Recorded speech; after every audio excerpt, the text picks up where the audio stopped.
Good morning, students. Our chapter number 15, Some Natural Phenomena, is going on. In that, we learn how objects get charged on rubbing, types of charges and their interactions, transfer of charges and earthing process. Then we learn about lightning process and which safety measures we have to take during the lightning process. Today we will see the remaining part of this chapter. Now see our next point, lightning conductors. Lightning conductor is a device used to protect buildings from the effect of lightning. It is a device which is used to protect our building from the lightning, effect of the lightning, and a metallic rod taller than building is installed in the walls of the building during its construction. A metallic rod which is taller than the building is installed in the walls of the building during its construction. One end of the rod it is kept out in the air and other end is buried deep in the ground. The rod provides easy route for the transfer of electric charge to the ground. We are aware about the earthing process. Here earthing process is applied. Here you can see in the picture one building was there. In that lightning conductor was installed. Upper end of the rod which is kept out in the air and other end of the rod which is deeply buried in the ground, and this rod provides easy route for the transfer of electric charge to the ground. Next, the metal columns used during the constructions, electrical wires and water pipes in the buildings also protect us and extend. Metal columns, we are aware about that the metal columns are used to during the constructions, and electrical wires and water pipes in the buildings are also protect us to an extent, but do not touch them during a thunderstorm. We are aware about that metals and electrical wires are good conductor of electricity and water is also good conductor of electricity, and that's why we do not touch them during the thunderstorm. We already learned in the safety measures. Next point, earthquakes. You just learn about thunderstorm and lightning. We already learned about the thunderstorm in the 7th grade, and in this chapter we learn about the lightning. In class 7th you learn about cyclones. Yes, one chapter was there. I already mentioned that winds, storms and cyclones. In that chapter we learn about the cyclone. These natural phenomena can cause large scale of destruction of human life and property. Lightning, thunderstorm and cyclones, these are the natural phenomena. These are the natural disasters also, and cause the large scale of destruction of human life and property.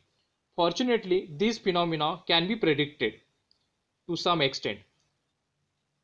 हे जे natural disaster आहेत ते कधी येत आहेत ते आपण सांगू शकतोय, काही मर्यादेपर्यंत आपण ते सांगू शकतोय. सायक्लॉन, थंडरस्टॉर्म, लाइटनिंग प्रोसेस हे कधी होणार आहे ते सांगू शकतोय आपण काही मर्यादेपर्यंत. The weather department can warn about a thunderstorm developing in some area. The weather department of our country, it warn the people about the thunderstorm developing in some areas. If a thunderstorm occur, there is always possibility of lightning and cyclone accompanying it. We are aware about that when thunderstorm occurs, that time it is an always 100% possibility of lightning process and small possibility of cyclone also. So we get time to take measures to protect ourselves from the damage caused by this phenomena. We are aware about that when thunderstorm occurs, before that heavy wind speed will be occur, heavy wind will be there, heavy wind speed will be there. That time we can aware about that it is a possibility of thunderstorm. It is a possibility of thunderstorm. That time we are having a time to take measures to protect ourselves from the damage caused by this phenomena. Now the next, there is however one natural phenomena which are not yet able to predict.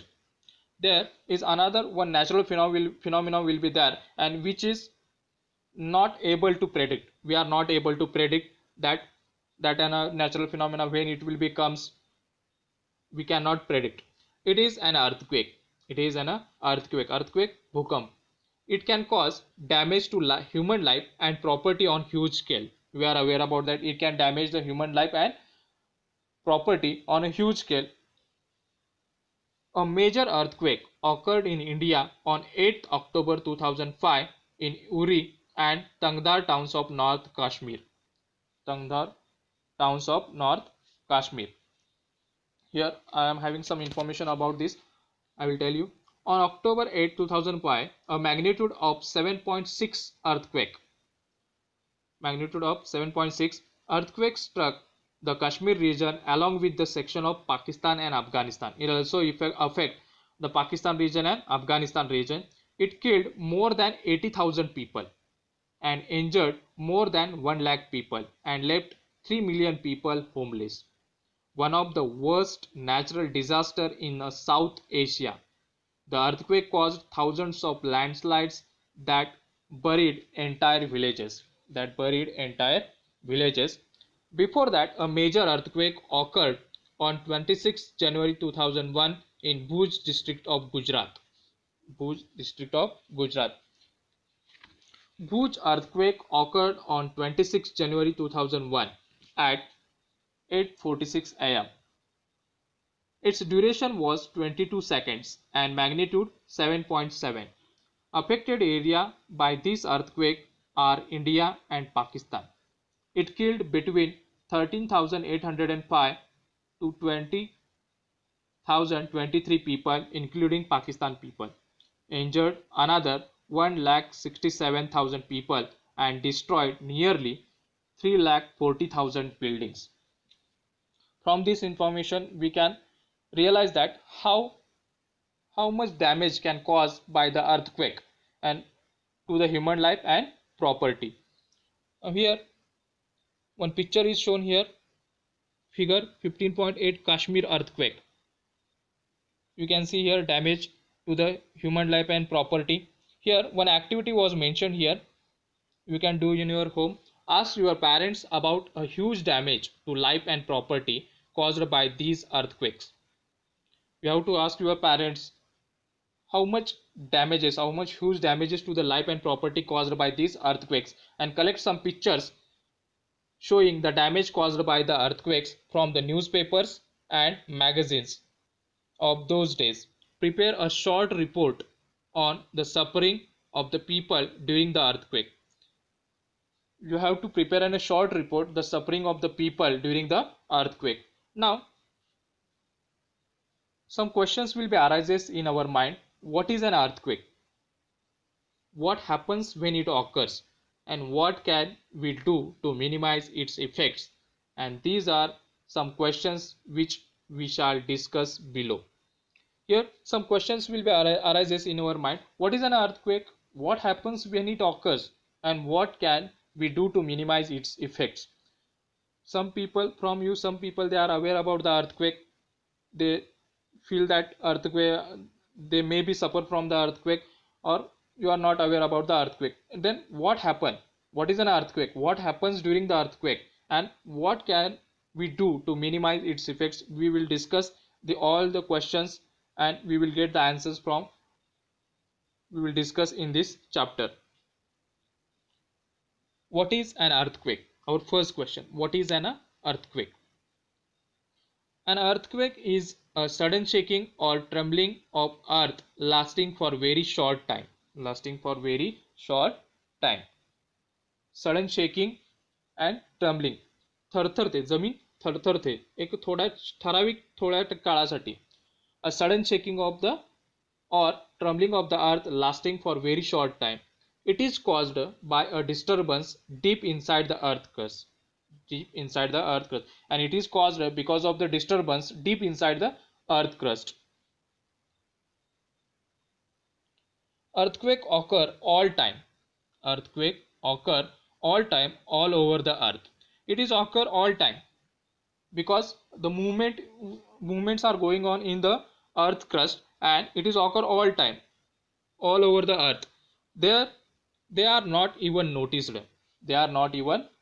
Because magnitude is very low, and the major earthquakes are much less frequent, and these major earthquakes are very less frequent, and they can cause immense damage to buildings, bridges, dams, and peoples. We already learned that the major earthquakes they are less frequent, but when they occur, that time it causes immense massive huge damage to buildings, bridges, dams, and peoples also. There can be a great loss to life and property. There can be a great loss of loss to life and property. I'm giving already information about the Uri earthquake and Bhuj earthquake, how much it will be harmful for us. The earthquake can cause floods, landslides, and tsunamis. And these earthquakes can causes floods also, landslides also, and tsunamis also. In Uri earthquake, it is thousands of landslides occur and that buried entire villages also. A major tsunami occurred in the Indian Ocean in 26 December 2004. All the coastal areas around the ocean suffered huge losses. A major tsunami which is occurred on the Indian Ocean on 26 December 2004, and all the coastal areas of India around the oceans suffered from huge losses. Here another one activity was mentioned, activity 15.6. Take an outline map of the world. Take an outline map of the world. Locate the eastern coast and Andaman and Nicobar Island in India. You have to locate eastern coast and Andaman Nicobar Island in India. Mark other countries around the Indian Ocean which could have suffered damage. Mark other countries around the Indian Ocean which could have suffered damage, and collect accounts of the devastation caused by the tsunamis in India from your parents, and collect some information about the destruction caused by the tsunami in India from your parents or other elders in the family or in neighborhood. You have to collect the information which kind of destruction caused by the tsunami in India from your parents or elders in the family from or from your neighborhood also. Today up to this we will cover, remaining part we will see in the next period.